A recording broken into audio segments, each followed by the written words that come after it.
सेजल नाही राहिली. गप्पे काय पण काय बोलतोय? आता हॉस्पिटल मध्ये होती ती, बरी होऊन येणार आहे.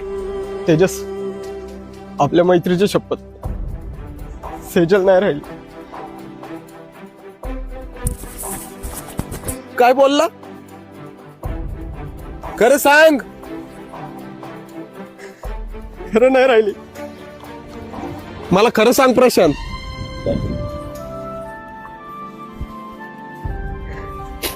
मला खरं सांग, सेजल कुठं आहे?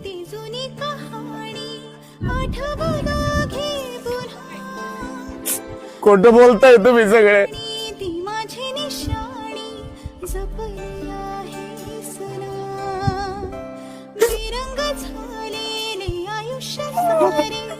सेजल कुठं आहे?